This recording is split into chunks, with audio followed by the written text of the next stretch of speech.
So hello, my friends. This is the Prizely Project. We are back live once again. There are a lot of topics to cover. Just a few moments ago, President Zelensky announced that Russia is currently preparing an additional mobilization to compensate for their losses in the war. Let's discuss all of these developments right now. Of course, please don't forget that we are broadcasting live once again. Leave your comments and ask any questions you may have. We will be discussing everything with Dmytro Snegiryov live, and of course we'll be talking about what was burning and blazing today on Russian territory. I'm Volodymyr Tymoshenko, and we're getting started right now.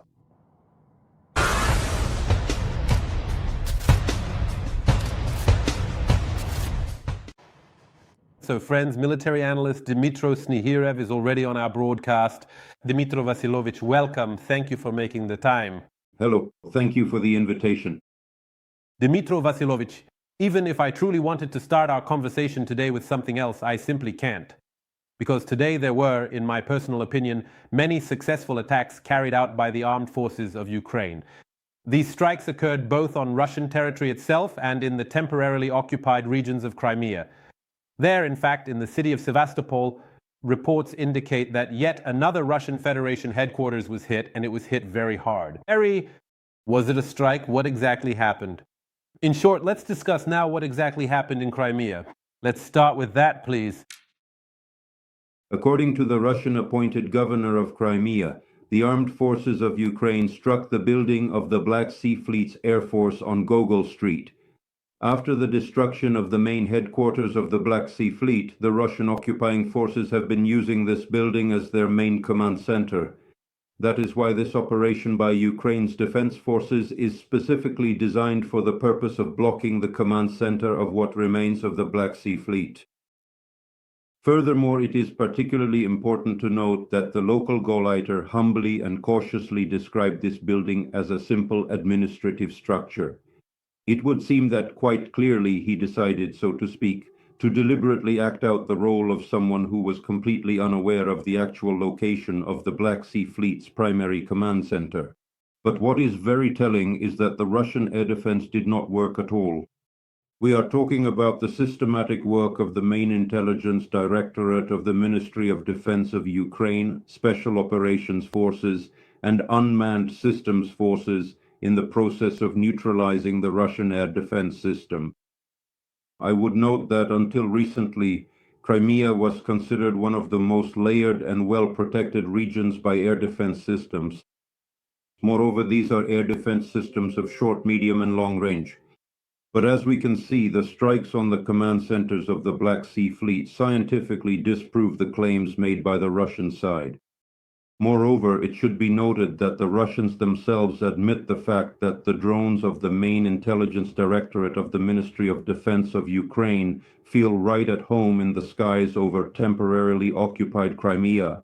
And the strike on this building has not only military but also political and informational significance. First and foremost, for the residents of occupied Crimea. Ukraine is making it clear that Crimea is and remains Ukrainian. Accordingly, the Ukrainian side is considering precisely the military option for returning the temporarily occupied territories. Another particularly noteworthy point to consider is that the Russian side is currently being forced to openly acknowledge the specific and severe nature of the extensive damage that has been caused to this vital facility. Up until this very moment, Razvozhayev has strictly confined his public comments to statements about drone debris, claiming that every single one of them was shot down over the waters of either the Bay or, accordingly, the Black Sea, and about the highly effective work of the local air defense systems. At this point, there are clear and public statements even from the occupation authorities themselves, who acknowledge the significant impact and effectiveness of Ukrainian drone attacks. Moreover, it should be noted that thanks to the effective attacks by Ukrainian drones on the logistical infrastructure of the Russian occupation authorities, there is currently a severe situation with fuel and lubricants in Crimea. By official order of the same Razvozhayev, the fuel limit at gas stations is 20 liters per person. Crimeans can choose either to fill up their tank or to fill a canister. This shows that both the Russian central and local occupation authorities are completely incapable of providing the logistics for the temporarily occupied peninsula. Let me remind you that as a direct result of successful drone attacks carried out by the main intelligence directorate of the Ministry of Defense of Ukraine, the last remaining railway ferry, the Slavyanin, which connected mainland Russia with the temporarily occupied Ukrainian Crimea, has been destroyed. And at the moment, drones from the Special Operations Forces and the Unmanned Systems Forces have successfully and effectively blocked the land crossing in the area of the Konhar Isthmus. The Russian occupation authorities have been forced to issue an order banning the movement of motor vehicles in the territory of the temporarily occupied Kherson region, and accordingly the temporarily occupied Crimea, due to the recent and significantly increased activity of ongoing Ukrainian drone strikes. We are talking about precision strikes on perfectly legitimate military targets, the logistical components of the Russian army, by utilizing Hornet drones, which have a strike range of up to 200 kilometers. But the Ukrainian side is taking a highly innovative and strategic approach, even increasing the technical and tactical characteristics of the Hornet in actual real-time combat conditions by launching aerostats, which extend the Hornet's strike range to 300 and even 400 kilometers. And apparently this is about a total and comprehensive blockade of logistical connections with the temporarily occupied Crimea. And let me remind you, Crimea is exceptionally and critically dependent on its logistics. It's either the ferry crossing or, accordingly, the Kerch Bridge, and the land connection with the mainland part of Ukraine. As we can see, the ferry crossing has been destroyed. The land route is under fire control and remains the only legitimate military target. That is, accordingly, the Kerch Bridge. And taking into account the successful actions of drones, special operations forces, and other components of Ukraine's defense forces in the process of destroying the active defenses of the Kerch Bridge, we can say that the elimination of this logistical component of the Russian occupation army is also not far off. Dmitry Vasilyevich, well, today we've discussed everything about Crimea. Thank you for your analysis. Today, even the territory of Russia itself, I mean military targets, has been hit. Taganrog, Voronezh, and Topaz. Of course, most people are talking about Topaz. I think this is the 5th attack since the beginning of the month, right? In the south of the Russian Federation, a fairly large oil refinery was burning again. In general, could you please describe from a military perspective what the Russians are facing right now in this city, specifically in Topaz? It already seems like some kind of new Chornobyivka to me. The 5th strike, as you rightly noted, but the point is that the shipment of oil and petroleum products to end consumers has essentially been blocked. And notice how comprehensively the Ukrainian defense forces are operating. Strikes are currently being carried out both on critical oil and gas extraction and production facilities, on various oil transportation points. These are the essential oil pumping stations, and accordingly on major oil refineries. And the final crucial component in this entire logistical route is the strategic seaports. For instance, the port at Tuapse is practically blocked and unable to function. What exactly does this significant disruption mean for the future of the Russian economy and its global trade? It is important to point out that according to the Russian Federation itself, losses from Ukrainian strikes on oil refining enterprises are estimated to reach a total of about 100 billion US dollars. At this particular moment in time, it should be clearly noted that the strikes on port infrastructure in the Black Sea are comprehensive and systematic in nature. Up until now, there have been corresponding effective strikes on Novorossiysk, and now the main focus, so to speak, of Ukrainian drones is the port of Tuapse. The entire component is being taken into account accordingly. This includes oil refining industrial enterprises and accordingly storage points for finished products, as well as the port infrastructure itself. Tuapse is considered one of the largest seaports specifically for the shipment of oil and petroleum products to end consumers. According to various estimates, this port accounts for between 2 and 2.5% of the total global volume of oil transshipment. Dmitry Vasilyevich, now attention friends, this is a very important topic. Talk about the Oreshnik system. What do I mean by that? Just a little, introduction for today. The president of Ukraine, Volodymyr Zelensky, wrote a letter to Donald Trump, as you can see here.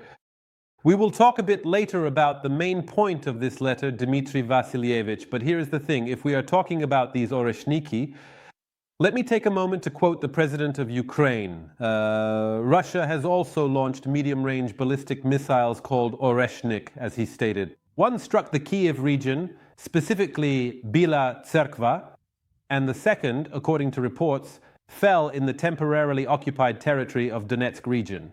Now, let's return to the studio. Look, let's be honest here. Russian propaganda, of course, tried to present the information about the second Oreshnik missile system which fell on Russian positions as a fake. But judging by Volodymyr Zelensky's letter, it turns out there really were two Oreshnik missiles. And the second one, so to speak, definitely didn't reach its intended target. That's the story, right? Yes, especially since there is objective control data that confirms accordingly the attack of the second Oreshnik specifically on the occupied territories of the Donetsk region. This is precisely the area of Avdiivka and Yasinuvata. This is the separation of the warheads which was recorded by the cameras. Video surveillance. And this is evidence that every fourth Oreshnik, let me remind you, 3 Oreshniks were launched over Ukrainian territory and the fourth one fell on the occupied territory, so every fourth Oreshnik is defective. In other words, it's not just a fall or an unsuccessful launch of Russian strike weapons. First and foremost, this is a colossal reputational loss, ideological, military, and political. Let me remind you, it is precisely through the use of Oreshniks that the Russian Federation is trying to exert an element of military political pressure not only on Ukraine, but also on our European partners. Let me remind you, the flight time of an Oreshnik to Kyiv is approximately 12 minutes and to London 20 minutes. And it is precisely the rhetoric about the possible use of the Oreshnik, specifically its nuclear component, that the Russian Federation employs as the so-called last argument of kings. In other words, they make it clear that, if necessary, the Russian Federation will use the Oreshnik, but this time with a nuclear component, against Ukraine and possibly against European partners as well. However, as it turns out, the Oreshnik is actually far from meeting the tactical and technical specifications that the Russian dictator has been publicly claiming. It's one thing to show cartoons on Red Square and quite another to conduct real combat launches. Moreover, note that even the 3 launches against Ukraine have been completely ineffective. From a military standpoint, even within the Russian Federation itself, people have already started asking questions about the point of the 3 Oreshnik launches, and considering this failed launch, that's already the 4th launch. When there isn't the slightest reason to talk about their effective use, then let me remind you, the cost of an Oreshnik, according to various estimates, ranges from $50 to $80 million. Moreover, according to the main intelligence directorate of the Ministry of Defense of Ukraine, the Russian Federation has a limited number of these strike assets, reportedly up to 10 units. Given that 4 have already been used, the Russian Federation has only a minimal stock left, and all statements claiming that production has supposedly been scaled up and that the Oreshnik has been put on combat duty once again do not stand up to scrutiny. This failed launch, if I may say so, practically puts an end to the very ideology behind the Russian claims that this is a weapon with no global analogues. As we can clearly see now, there are indeed analogues, and these specific counterparts are particularly unpleasant for the Russian side. Dmytro Vasilyevich, now let's move on to the topic we started discussing. Its main point.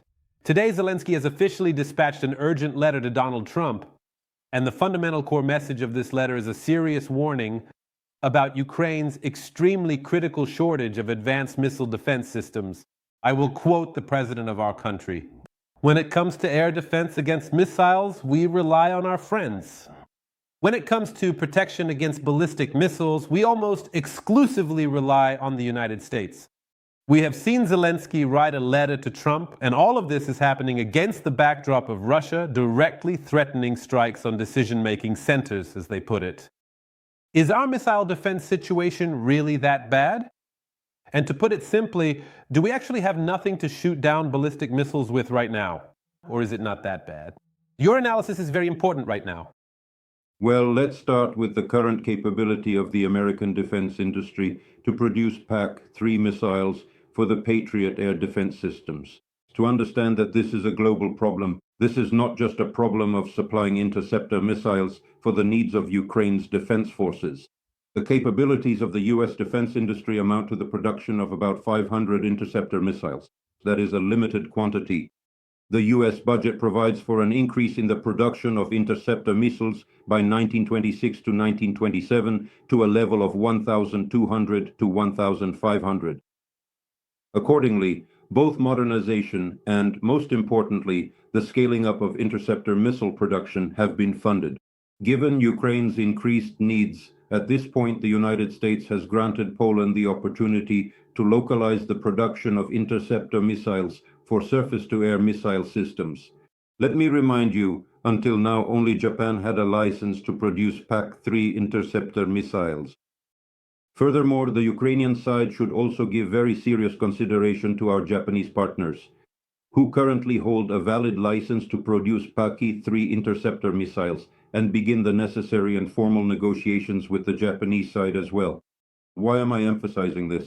This is because, accordingly, the Japanese armed forces do not directly participate in combat operations in the Persian Gulf region, and the possibility of providing interceptor missiles that are produced directly by Japan's own defense industry is significantly more probable than, let's say, their provision by the United States, which at the current moment has concentrated its primary strategic efforts on protecting its military facilities in a variety of different countries throughout the Persian Gulf region. So, to say that the United States is deliberately putting on hold the possibility of providing us with interceptor missiles is not true. That does not reflect reality. And in fact, providing more opportunities for the production and, accordingly, the expansion of manufacturing these interceptor missiles is a strengthening of NATO's eastern flank at the moment of creating a unified air defense system. Accordingly, the majority of these interceptor missiles will be allocated to meet the needs of the armed forces of Ukraine. On a more positive note, we can also mention that according to various open sources, in 2026, the production of these interceptor missiles will be fully localized and established on the territory of the Federal Republic of Germany. That is the Ukrainian Ministry of Foreign Affairs, and accordingly, the Ukrainian Ministry of Defense have the opportunity to diversify the supply of these missiles precisely thanks to our European partners. And here, everything will depend precisely on, let's say, the capabilities of Germany's military-industrial complex to ramp up the production of interceptor missiles in the shortest possible time. We can also say that Europe has its very own equivalent of a surface-to-air missile system, capable of neutralizing aeroballistic threats. This is an advanced SAM system, produced jointly by France and Italy. But unfortunately, I have to point out that the possibilities for expanding production and accordingly adequately fulfilling the urgent requirements of Ukraine's defense forces with the SAM-TSAM system are quite limited at this moment. It's an open secret that the French side is not even able to provide maintenance for the two SAM-PT surface-to-air missile systems that were previously delivered for the needs of the Ukrainian armed forces. Therefore, as we can see, this is unfortunately a global problem faced by NATO countries and the United States. But conclusions have been drawn and the necessary funding has been secured. That is exactly why I expect some very positive news for the Ukrainian side in the relatively near future. As for the capabilities of Ukrainian air defense, it is important to emphasize that, according to the assessment of the American side itself, the interception rate of aerodynamic and aeroballistic targets by the defense forces of Ukraine, and more specifically by their missile defense systems, is currently ranked as one of the highest levels in the world. Based on current reports, a substantial 80% of these specific targets are being successfully neutralized.